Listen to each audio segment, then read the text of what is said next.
Hi, everyone. This is Sam Silverman, Managing Partner of EB5AN. Thank you for taking time to join us for today's webinar. Today, we're going to be discussing our Crestwind Rocky River Rural EB5 Loan Project.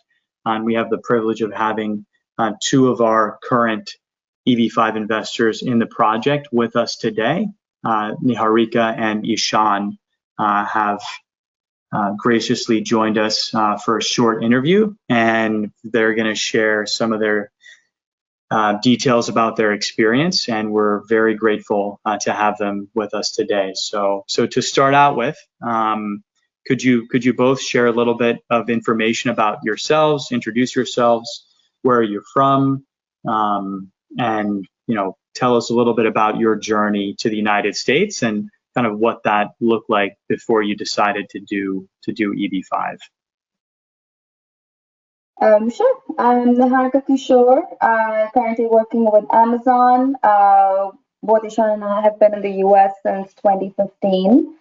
We came on an F1 visa to pursue our master's degrees, went to the University of Illinois at Urbana-Champaign. That's where we met. Ishaan, over to you. Yeah, I can go next. Again, my name is Ishaan. I have been here, like what Niharika mentioned, we're here for our master's and been here for 10 years. Currently, we are based out of San Jose. Moved around for a bit in the US, from being in Chicago to Nashville, Tennessee, and then finally being here. We are currently on an H-1B status. Along with an EB2 pathway to a green card. But yeah, that's when we decided to pursue an EB5. Got it. And what really kind of motivated you to decide to pursue the green card through EB5 instead of, through some of the other alternative pathways? I think primarily it was a long wait in EB2 and EB3 and the really high acceptance criteria for EB1, which also now comes with about a 5 to 7 year backlog for India-born citizens. So that's kind of where the EB5 journey for us began, the flexibility of being able to live in the US and work anywhere. Right. Current wait times are just way too long. There's a lot of anxiety amongst other visa holders, EB5 in general. Like when you're working with people, there are lots of people on different visas. You speak with them. There's the same level of anxiety amongst all of them. You want to focus on the work that you're doing, or in general being more productive people. But that's the challenge. I feel that the visa process kind of keeps you is always at the back of your mind. You're always tracking that. So we wanted that, I guess, from just the long wait times and from a peace of mind standpoint, we decided to go for the EB5 process. Okay, great. So once you'd kind of made that decision together, as as a next step for remaining in the U.S. long term, what did the process look like for finding an experienced EB5 attorney to kind of help guide you through that EB5 source of funds process? How many attorneys did you talk to? What were some of the key questions and things you were looking for, in an attorney? And how did that kind of selection process play out for you? Yeah, so briefly, before the RIA rulings, I was considering exploring the EB5 option in 2017, 2018 as well. And so we got in touch with Donoso Arishi Gupta from India. And so that's where that journey started. We kept in touch, never decided to pursue EB5 since then, decided to go through the H-1B route. And so on in years past. So Donoso was kind of our first contact that we had. Besides Donoso, we also connected with Dennis Tristani and KLDP. Is there anyone else we connected with? No, I think those are the three main ones. Yeah, but basically, given the history that we had with Donoso since 2017, we decided to move forward with them. We formally engaged with them in a contract in January, so it took about 2.5 months to get from being under contract with a lawyer to getting all of the source of funds completed and the immigration petition submitted. Overall, working with the immigration attorney was, again, like when we were vetting them out, we wanted to understand their understanding of the process. Another thing that for us to consider was a lot of these attorneys have some presence or are geared towards people from from India or China or from some other countries. So we wanted, at least from our standpoint, we wanted to have an attorney who had worked with Indians based out of the US. That was a consideration, but surprisingly, like all of them have. But that was still a consideration, that have you worked for clients or worked with clients who are based out of the US and have more faster source of funds and I mean more accessible source of funds and this clear documentation on the source of funds part. Got it. Okay. And so once you had engaged Denoso, a few months ago now, tell us a little bit about what that documentation process looked like. How long did it take? How many documents did you have to assemble, and how was the communication and experience, going through that over the last 2 months or so? Want to take this one, Ishaan? Yeah. So I think when we started with the engagement, again, the biggest part of any engagement is, hey, where are the source of funds? How can we start tracking those down? So we, typical of the EB-5 process, we started there, where our funds were and how we were managing. And again, we hadn't finalized the project at that point. So this was strictly a discussion with the attorney on different things, immigration, getting the documents together. There are multiple parts to the documentation. Again, source of funds is just a portion of it. I mean, a big portion of it, but then there's also the biographical information, any other statuses you have held in the US, medical checkups, things like that. So there's a lot of documentation that we started gathering. At the same time, proof of funds itself, or source of funds itself, is a fairly complex, was a complex step, but given that most of our most of the amount that we invested came from earned income, the traceability was faster. So that took us less time compared to some of the other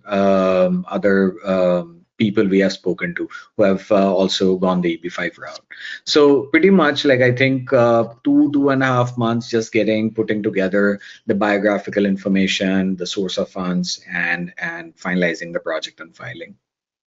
Yeah, and source of funds for us were all of the salary pay slips, the taxes that have been filed over the years while we've been in the US, the bank documents, the investment documents, any vested stock or RSUs that were awarded from the company. So we started gathering all of that documentation. We also put together a very neat flow chart for the lawyers to show where the money was coming in and how that money got deposited into different accounts and how that money was accumulated for EB-5. So that kind of flow chart really helped and expedited the process for the lawyers to complete the source of fund analysis. Gotcha. Okay, that makes a lot of sense, and definitely easier to follow, a detailed flow chart, visual to start with. Okay, perfect. So, having just gone through that process of getting all the documents organized and, working closely with the attorney to have all the forms filled out, what's some advice that you would have for someone considering EB-5 with respect to picking an attorney? Like, having just gone through it, what are some of the criteria that are just really key in terms of, picking someone to help?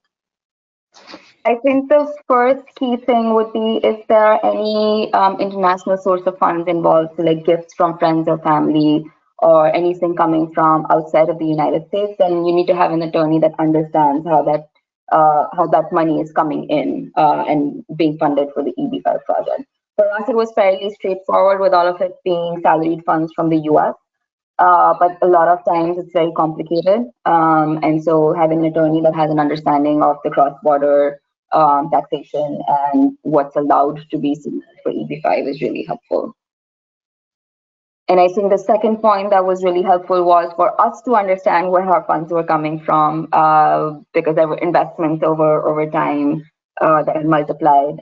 So to be able to trace back where all of that money was coming from was important. So that flow chart, like I mentioned, was a key for us to understand where our money is coming from, so we can explain to the lawyers to put in the cover letter. Yeah, I think that's pretty much it. I think source of funds, maybe I had a consideration for our unique situation. Again, it's not as unique now as I spoke to more in EB5 investors. It's not as unique, but initially when I was talking to different lawyers, I was checking if they had worked with clients who are based in the US and pursuing an EB5, if there were certain nuances there, but pretty much like it's a fairly common pathway for, or it's a fairly common pathway. There's a fair amount of people on H1B who have transitioned to an EB5, so it wasn't as unusual as I was thinking about from the get-go. So these lawyers are fairly well versed. All of them were fairly well versed with H1B to EB5. Okay. And then I think the other challenge that we had was the birth certificate. I mean, you don't end up realizing how important that is. In India, we typically think the 10th and the 12th exam mark sheets and documents are enough, but unfortunately for EB5, you do need that birth certificate. And that's something that the lawyers helped us figure out as well. Okay, perfect. Okay, so shifting gears now away from the EB5 attorney, selection and experience. Let's now talk a little bit about the regional center and the project. So, as you started to research potential projects for investment, what were some of the main criteria, components that you were looking at? Rural projects versus urban projects, loan projects versus equity, hotel projects versus single-family home projects. What were kind of some of the criteria that you were focused on that helped you, narrow down which project to pick? I can go first. So primarily when we started exploring these projects, the first thing that we realized is the capital stack and the structure of where exactly the loan would sit. These investments, again, thanks to a couple of people that we spoke to, and again, Ahmed from EB5AN also helped guide. He was one of the earliest people that we spoke to, and then we shopped around for a fair amount. But then that was the primary criteria: that is this a loan or an equity investment? That became a big consideration. And then also in terms of loans, there are different kinds of loans, so we kind of had to educate ourselves on which one is again has a better positions in the capital stack. So that's how we ended up. That was one of the criteria. Again, Niharika, you can. Yeah, so we came up with a whole matrix to rank each of the projects and regional centers to select which project we wanted to go with. One of the top things that we considered was it needs to be a 956F approved project, given that Ishaan and I didn't have our EB2 and EB3 I-140s approved. So we couldn't have taken that risk of a denial down the line. So 956 approved project, enough job cushion to get us the jobs needed for the EB5 green card. And then picking a project which was rural in the capital stack, which ranked in the senior loan capital stack. So those were kind of the early criteria we went with. Right. In terms of, I think you had one more question, right? Hotels versus what kind of projects are you considering? Well, a handful, primarily, like, again, all these being construction projects, we had to start getting into the nuances of what kind of projects these are, what's the repayment, like, do they have a path to a positive cash flow at some point, and whether these projects are rural and urban. That's just another curveball in the whole mix. So out of these, we started sifting through these projects to understand just the general demographic trends and other nuances of those locations, see what kind of, like, let's say if it's a resort, we were exploring, hey, how does the tourism trends look like for that particular city or market? We were exploring other things around, let's say if it's a housing project, in that case, what are the housing trends or in general mobility trends for those particular cities? How is there an inflow or outflow of people in that area? So all of those things, like, we're bringing together as we were going through this process. Gotcha. And tell me a little bit about just kind of, you said you shopped around a bit, which is great. We really encourage all of our clients, to see what's out there, both in terms of attorneys and regional centers and projects.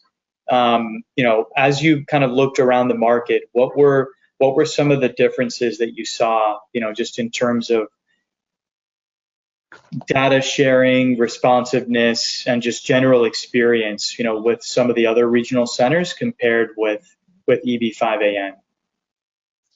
Yeah, I think the best thing about EB5AN was them being very forthcoming. So they laid out the project risks, what's working for the project, and what are the project risks in a very forthcoming, very clear manner, versus some of the other regional centers that tried to hide some of the downfalls of projects. I think there was a lot of transparency in sharing project risks and project data that helped us, that helped them earn our trust.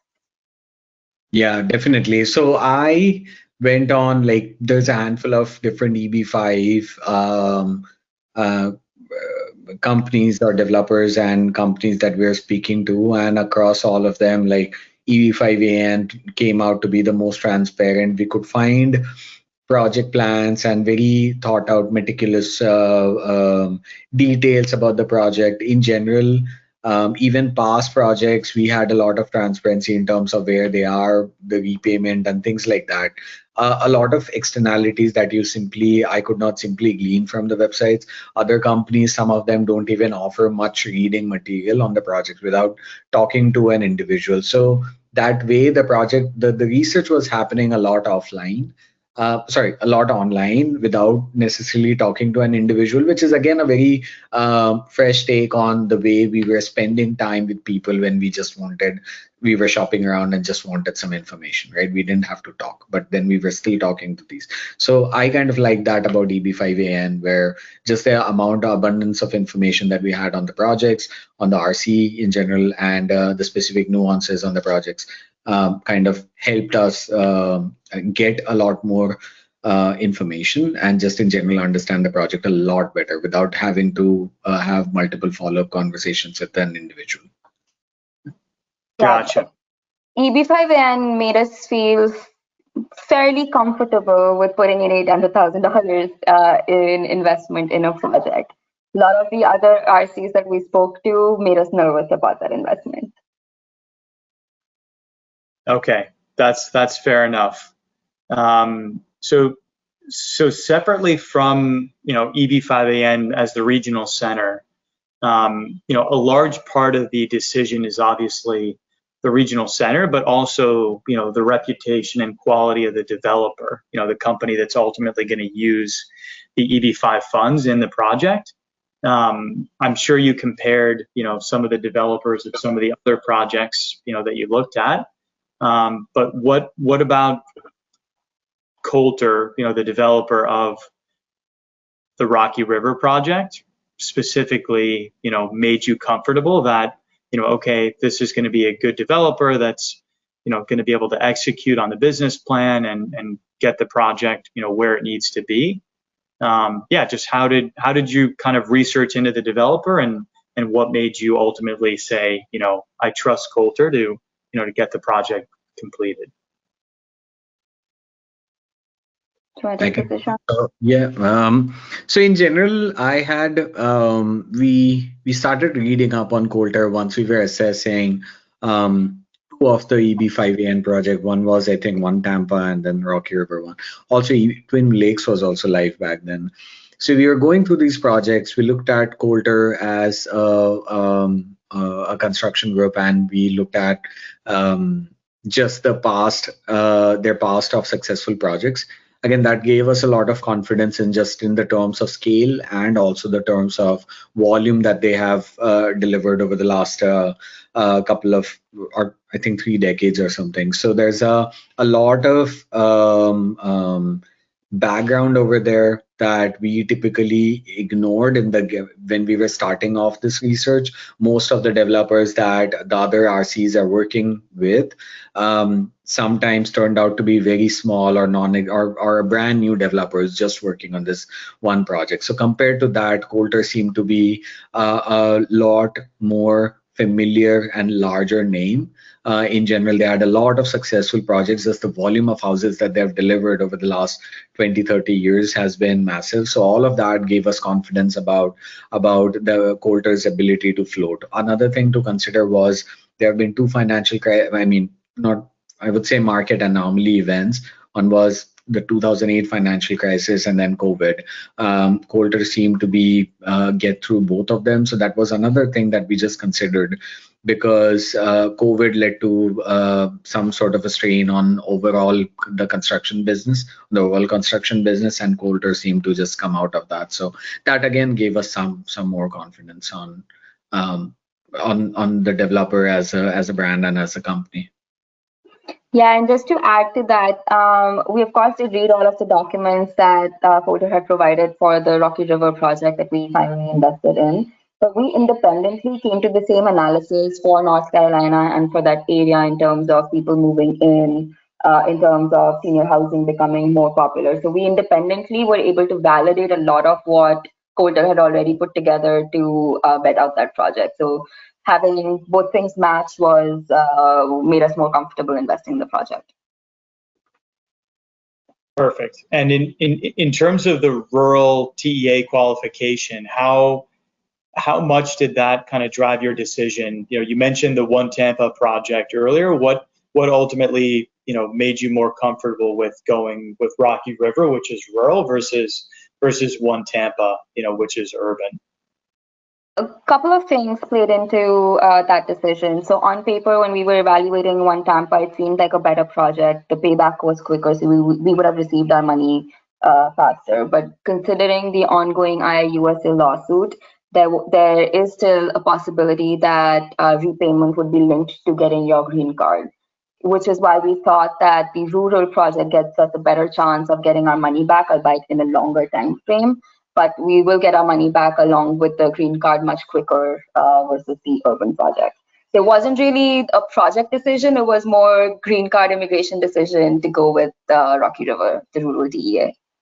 Another thing that we did consider later on as we were getting into more detail about these projects is that how viable is a given project and the geography in general. Tampa again is a very hot housing market, which is great for that One Tampa project. On the other hand, Coulter had a history with very successful the Crestwind brand. So they had a fair amount of success with Crestwind, with the Twin Lakes. So that was another thing that we did consider, that hey, this particular kind of living community for a particular age group kind of appeal to us. And also in the past we saw the success of these the Crestwind brand. So in general, like, that was another thing that we considered later. Yes, immigration was the primary thing, but then just the nuance between, or the difference between the 2 projects in terms of target audience, we were more drawn towards the community where they had a stronger success record. And again, Coulter had some more successful projects in urban areas as well. But from an immigration standpoint and just in general, the success of the Crestwind brand, we decided to go with the rural Rocky River project. Gotcha. And just kind of looking at the project in terms of generating cash flow, one of the things you mentioned earlier, you know, what about just the concept of building and selling these single family homes was attractive to you versus, you know, some of the other rural projects, which are, you know, more hospitality, you know, more resort hotel, you know, oriented? What kind of just made you more comfortable with that type of project versus, you know, something that was also rural, but but more hospitality tourism related? So I think there's two key points there. The first is the way the projects are built and sold. So some of the other more commercial rural projects is where you put in all of this money and then you expect to sell the project to recoup that money. The key difference between those projects and Rocky River is that they're only going to build, say, the first 100 houses. They will sell those houses, assess how the market is doing, and then build the next tranche. So that kind of protects you as an EB5 investor, that it's not that they're going to sit on 1,000 houses and then wait for them to sell. They're only going to build as much as they think they can sell in the upcoming time. So that kind of hedges a little bit of the risk versus the other commercial real estate, which is you have to build the entire resort to put it on the market for rentals. So I think that was the one of the major differences that I found. I think from a cash flow standpoint, I was also considering the seasonality in terms of the popularity of these destinations. Some of these resorts that we were looking at are typically ski resorts. Again, for that particular urban, for these rural projects, we were looking at ski resorts, hotels, things like that. So we were assessing in general the visitorship of those locations and all that stuff. So in general, I thought that there's some seasonality component to it. Also, resorts and hotels by nature are kind of fall in the discretionary spending category. If there another market downturn were to happen in the long run, I would want to be protected in the sense that discretionary spending and travel gets cut off the first. That's what we saw in COVID. Same thing is what we saw in 2008. So that's the reason why we were kind of also trying to avoid hotels and resorts. Again, not to say there are good projects, hotel projects also out there.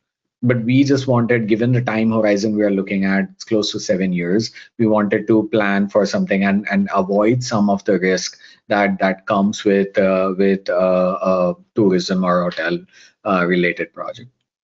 Yeah, the other thing is the target demographic for the Rocky River project typically would already have another home that they would sell and purchase this one. So from a cash flow standpoint, there is very less reliance on a mortgage or something like that. You would typically do an upfront down payment for the entire amount and purchase that house. So that kind of also helps us know that, okay, once these 1,800 homes, the first tranche is built, it will be sold fully in cash. Okay, that makes a lot of sense. And yes, the cash flow and the flexibility to adjust the home building pace with demand is a major advantage, because then you don't have to build one large structure and then get to completion. So that really helps to reduce the risk. Okay, so once you'd kind of decided, okay, you want to do rural, you want to do an investment in Rocky River, what was it like working with the EB5AN team, to kind of go through that onboarding subscription process, transfer the funds, get all the confirmations, and interface with the attorney to get everything filed? Just how was that experience, and what do you think could be improved? From my standpoint, that experience was excellent. Between Ishaan and I deciding to invest in Rocky River and us actually transferring over the entire 800,000 investment was pretty much just a 1 week wait. So we decided the next day, EB5AN, Ahmed was able to send us the documents, the subscription documents.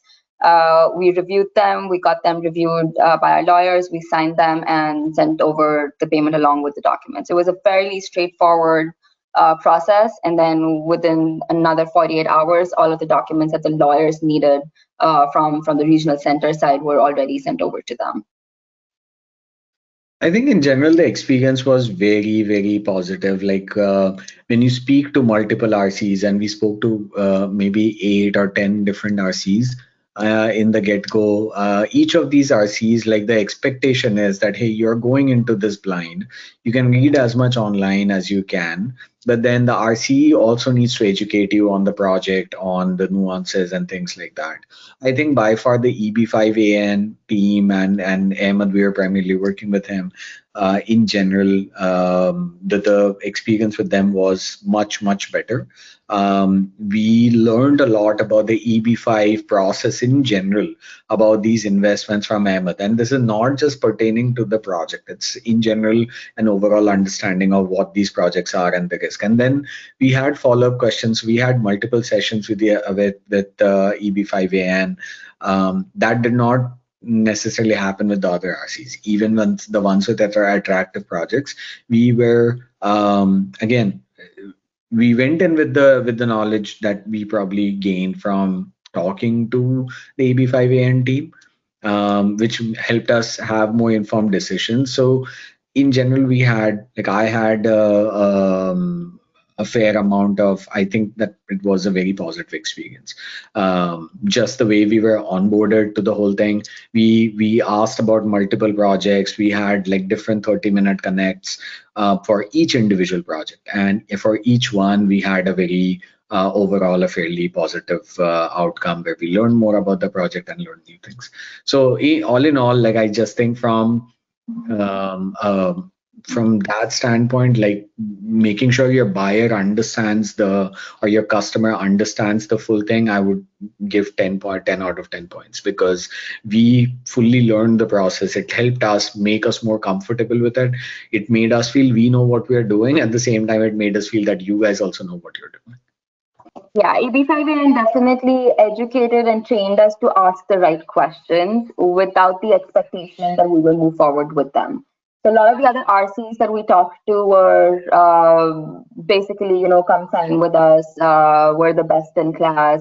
We have the most repayment, and a lot of these flowery things.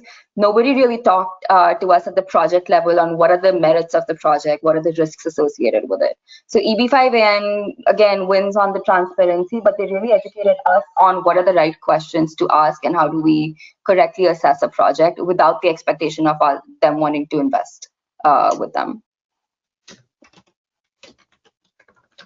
Great, thank you. We really appreciate that, and I'm personally very happy that your experience was very smooth. And Ahmed is phenomenal. He has a lot of experience, and he's also an immigration attorney as well. So yeah, he's very helpful and can really help explain things.